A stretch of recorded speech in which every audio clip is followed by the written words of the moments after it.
December 1962. In Britain began quite normally. People were bustling about for gifts, and newspapers predicted moderate cold.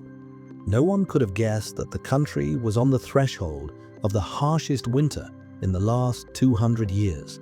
The trap snapped shut exactly on Boxing Day, December 26th. A powerful anticyclone blocked the islands, bringing with it icy winds from Siberia and Greenland. Overnight, peaceful England turned into a disaster zone. A snowstorm of incredible force swept across the south of the country, and by morning, the British found their homes buried in snow up to the windows. This was the beginning of the Big Freeze, which would last for a long 62 days. The first blow was psychological. The festive mood instantly gave way to anxiety. Temperatures plummeted to 20 degrees Celsius, which for British infrastructure unaccustomed to such extremes was a death sentence. Hundreds of roads were blocked within hours.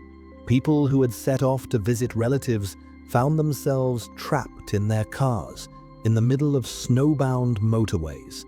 Thousands of homes were left without electricity as power lines snapped under the weight of accumulated ice. Britain, with all its imperial pride and modern early 60s technology, found itself utterly helpless in the face of Arctic fury. Visually, it looked like the start of a new ice age. The wind whipped the snow into massive ridges that blocked the entrances to houses and shops. In London and other major cities, life ground to a halt. Buses froze in snowdrifts, and trains could not leave the depots because the points were frozen solid to the rails. This was not just a snowfall, it was a declaration of war by nature. And while the government reassured the nation, promising that a thaw would arrive in a couple of days, the icy shell over Britain only grew thicker. The country was entering the longest and darkest night in its modern history. By January 1963, Britain had ceased to be an island in the conventional sense. The cold was so intense and prolonged that the unthinkable happened. The salt water along the coast began to turn into ice. In Kent and Essex, the sea spray froze into bizarre ice sculptures, and the sea receded a full mile from the shore, leaving behind hummocks and ice fields resembling Antarctic landscapes.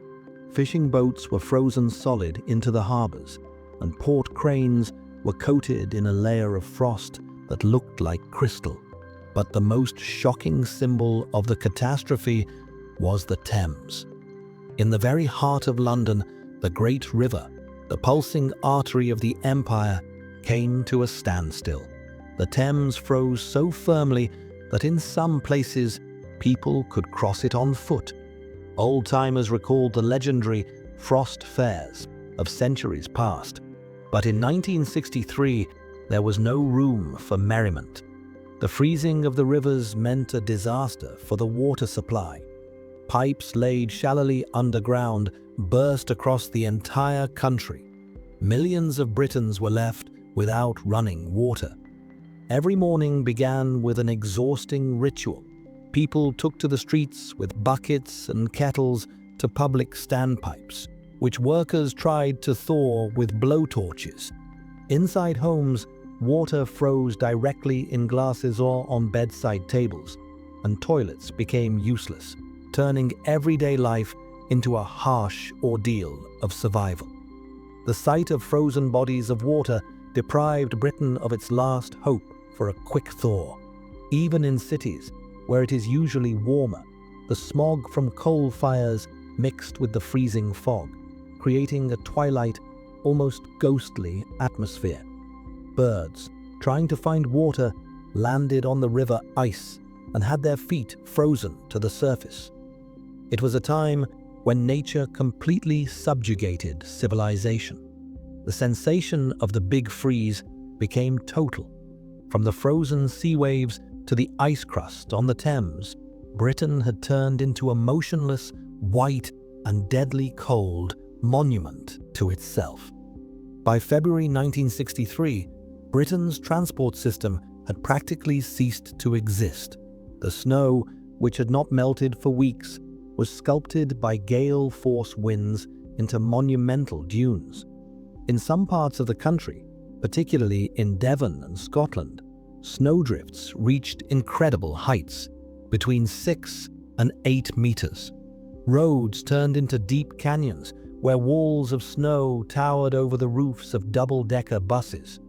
Hundreds of villages found themselves in total isolation, without mail, without fresh produce, and without medical assistance. The only way to spot the boundaries of the roads was by the tops of telegraph poles, barely protruding from the white mass. On the railways, the situation resembled scenes from a horror movie. Powerful locomotives, traveling at full speed, hit drifts and became stuck as if in concrete. There are documented cases where entire trains disappeared under the snow. Rescuers found them only by the thin wisps of smoke rising through the thickness of the drifts from the locomotive's funnels. Passengers spent dozens of hours in freezing carriages before search parties could reach them. At one point, the railways were forced to admit defeat. Schedules ceased to exist, and British stations turned into waiting rooms for a miracle. In this critical moment, the sky became the last hope. The government launched one of the largest civilian rescue operations in history, Operation Snowdrop. Royal Air Force and Navy helicopters became the only lifeline for thousands of people. Pilots made dangerous sorties in poor visibility, dropping bales of hay for freezing livestock on farms and bags of coal and bread for residents cut off from the world. It was a battle for every life, where modern machinery stood against an element that seemed determined to return Britain to the Stone Age. Everyday life for Britons in February 1963 turned into an endless struggle to maintain warmth. In homes not designed for such temperatures, life contracted into a single room, the one with a fireplace or coal stove. Families slept together in their clothes, huddled under every available blanket and rug. Due to the coal shortage, people were forced to burn old furniture, fence boards, and even books. Food became a luxury. Milk froze in bottles on doorsteps, turning into icy pillars, and vegetables at markets were as hard as stone. The British joked that even their famous sense of humor was starting to ice over, but beneath the jokes lay deep exhaustion. Nature suffered even more. Britain's wildlife found itself on the brink of extinction. The mass death of birds became a national shock. Robins, thrushes, and starlings froze right on their branches or mid-flight, falling to the ground like lifeless stones. Those that survived lost their fear of humans. Birds flew by the hundreds into kitchens through open windows in search of crumbs and warmth. In the fields, foxes and badgers were found frozen in mid-motion, as if struck by instantaneous paralysis. Hunting and fishing were completely banned, and volunteers across the country organized canteens for wild animals, trying to save the little that remained of the island's ecosystem.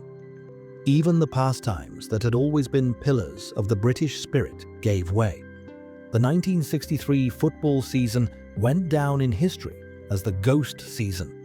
Over 400 matches were cancelled. Pitches turned into ice rinks that even crowbars couldn't break. The famous football pools were forced to assemble a special panel of experts to predict the results of unplayed matches so that people could collect their winnings. It was a time of strange, frozen timelessness, when it seemed that the usual rhythm of life had been left forever in the past. Beneath the thickness of impenetrable ice. The long-awaited deliverance finally arrived in March 1963. It was not an instantaneous warming. The ice receded slowly and reluctantly, as if unwilling to release the country from its grasp. When temperatures finally rose above zero, Britain faced a new threat: colossal flooding. Millions of tons of melting snow rushed into the rivers, turning them into raging torrents. But as the white shroud vanished, the true cost of the big freeze was revealed. Roads were literally torn apart by ice. Thousands of miles of telephone lines lay on the ground, and agriculture suffered losses that would take the country years to recover from. However, this winter left behind more than just destruction. It brought deep changes to the very fabric of British life. The disaster of 1963 became a powerful catalyst for modernization. The government realized that relying on coal and old fireplaces in the mid-20th century was a path to ruin. A massive program of home gasification and the installation of central heating systems began. Building codes were revised. Walls and pipes now required serious thermal insulation. Britain learned a harsh lesson. Nature can be merciless, and comfort is not a given, but the result of engineering preparation. Today, the winter of 1963 remains the gold standard of resilience for the British. The event has transitioned from news headlines into the realm of folklore. Every time even a few centimeters of snow fall on the islands, the older generation recalls those 3 months when the Thames stood still and life froze. It was the last winter of Old England, harsh, silent, and incredibly long. It taught the nation to value warmth, water, and above all, the solidarity that helped people not just survive the icy hell, but remain human during the coldest time in their history.